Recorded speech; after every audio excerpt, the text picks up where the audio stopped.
PR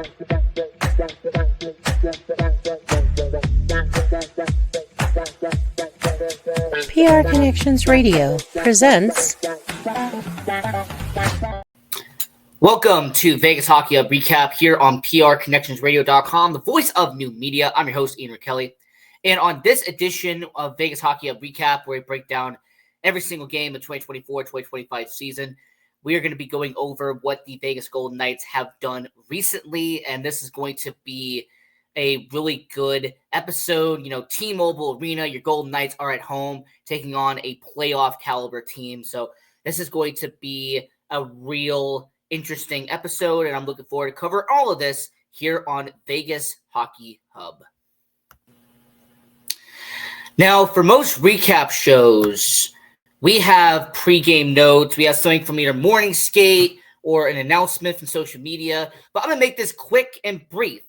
None for pregame notes. Now, the starting lineup for the Vegas Golden Knights in this matchup, you have Ivan Barbashev and Jack Eichel. I mean, this is a first line that has been really solid, you know, throughout 24 games. And this has really been your top line and looks like it's going to be your top line, you know, all long term. Callahan Burke, you know, with the whole Mark Stone situation, second game that Cal Burke is going to be there. And then you have Tomas Hertl, Keegan Kolesar, and Nicholas Waugh. Over the about a month now, you have had Hertl, Waugh, and Kolesar, Dorofeyev, Carlson, and Howden.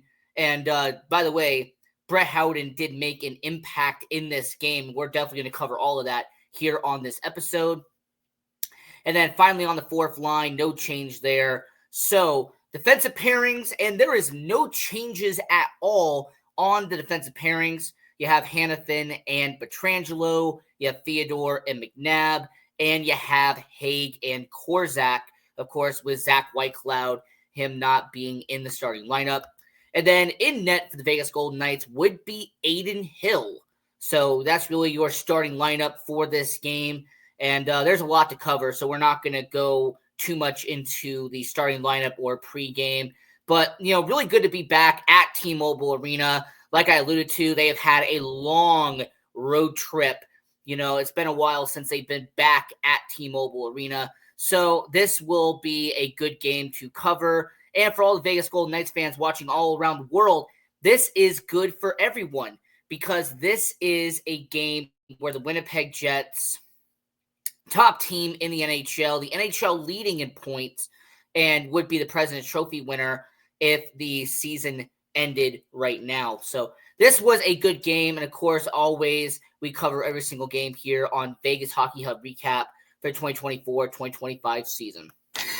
Now, when getting into the game itself, the Winnipeg Jets did not have a great start to this game. Kyle Connor with back-to-back penalties in the first period. I mean, that was just interesting. I mean, he gets into the penalty box about 2 minutes into the game. He comes out, and then about 2 minutes later, he gets right back in the penalty box. So that was a good start to the game for Kyle Connor with two penalties back-to-back. You know, Cole Perfetti, he scores the first goal of the game for the Winnipeg Jets. I mean, this guy, you know, he's got some really good potential. I want to see what Cole Perfetti is going to do as time goes by. And then when it comes to the Vegas Golden Knights and that aspect of it, we have to talk about Brett Howden for a second. Brett Howden. I mean, a lot of people are focusing on Pavel Dorofeyev and his 24 games. And don't get me wrong, he has done a fantastic job. But 24 games in, Brett Howden, what a great job by Brett Howden. I mean, when you really study and look at what Brett Howden has done, I mean, he did get a contract extension off of what he has done in the last 24 games, but 10 goals in 24 games. And I'm really happy to see that Brett Howden is really finding his form and really getting some traction on that middle six for the Vegas Golden Knights. Now, having Carlson and having Dorofeyev on that same line definitely helps out with Brett Howden. But, you know, him scoring those two games and then winning the game winner to get this game a W for the Vegas Golden Knights, that was a really solid job. So for Brett Howden, I really like what he has done this year for Vegas. And speaking of 2 goals, this was pretty much a 2-person show at T-Mobile Arena. Brett Howden had 2 goals. Ivan Barbashev had 2 goals. And for Ivan Barbashev, you got to give credit where credit is due. Last year, he struggled a bit. There were concerns about his contract. Was he living up to it? You trade away Riley Smith to bring Ivan Barbashev that contract extension after getting him the trade deadline. But this year, on that first line, him and Jack Eichel have just found instant chemistry this year. It did build up a little bit last year. I'm not going to say that it didn't. But when it comes to the Vegas Golden Knights, I sit here and just go, Ivan Barbashev is top 3 in terms of the most improved player this year for Vegas. And to score half a goal per game, 12 goals, 24 games, that is an accomplishment for Ivan Barbashev. Now, when Mark Stone gets back in the lineup, we'll see how the production does for Ivan Barbashev. But I have no doubt that he is going to continue to be productive as the season, with the season and everything. But Ivan Barbashev, back-to-back goals. Brett Howden, 2 goals here. And what I was really happy about was the display that Vegas had. There was some sloppy puck possession. There were turnovers by Winnipeg. And your Vegas Golden Knights just really capitalized on it. And I'm really happy to see that Vegas is doing what needs to be done. And, we still have some ways to go. All right, there's no doubt about that. There's still some opportunities and there's still some things that need to get done. And Bruce Cassidy, I have no doubt, is going to continue to progress this team. But yeah, good display by Vegas tonight. I think defense did relatively well. And I also like the future for Vegas. This is really a good thing for them. The penalty kill, solid for Vegas. They were 100% on the penalty kill. They had 3 penalties in this game, and they killed off every single one. So that's really a testament to the progression of this penalty kill. There's some games where they are on it, and they're running on all cylinders. And then there's some games where the penalty kill is just not doing what needs to be done. And it looks like they're kind of just a dud at times. So for this penalty kill, them having a 100% completion, I really like that. And for the Vegas Golden Knights, picking up this victory was really good for the Vegas Golden Knights. I really like what we saw from Vegas in this victory and, really seeing what they did. I really appreciate what the Vegas Golden Knights accomplished against Winnipeg here at T-Mobile Arena. Here's the win-loss record for Vegas. Now, moving forward, they're going to continue playing at T-Mobile Arena. In fact, this is the first of a back-to-back for Vegas. So, you're going to have the next game. That's going to be the part 2 of this, doubleheader. And it'll be fascinating to see how the Vegas Golden Knights do. And then player of the game would go to the guy who did score the game-winning goal, and that would be Brett Howden. He would be your player of the game. And, when it comes to the Vegas Golden Knights and everything that happens here, I really like what they have done and what they are able to accomplish with this. And, Pacific Division, this is going to be really interesting. And I can't wait to see what the Vegas Golden Knights do. And this is going to be a fun situation as we're talking about this on Vegas Hockey Hub Recap 2024-2025 season, breaking down every single game for your Vegas Golden Knights. And I personally just want to see what the future holds. And, we're going to continue to talk about all this here on Vegas Hockey Hub. We upload every single day. We have our YouTube channel. We have our Facebook, our Instagram, our Twitter, our TikTok. And there's so much content. I also want to say thank you to prconnectionsradio.com, the voice of the media, for all the work they do and everything that's there. About a dozen shows on the network. So, Vegas Hockey Hub, and this has, been a lot of fun. And, when it comes to the Vegas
PR Connections Radio thanks you for watching this podcast. Check out more episodes of this show and our others at prconnectionsradio.com.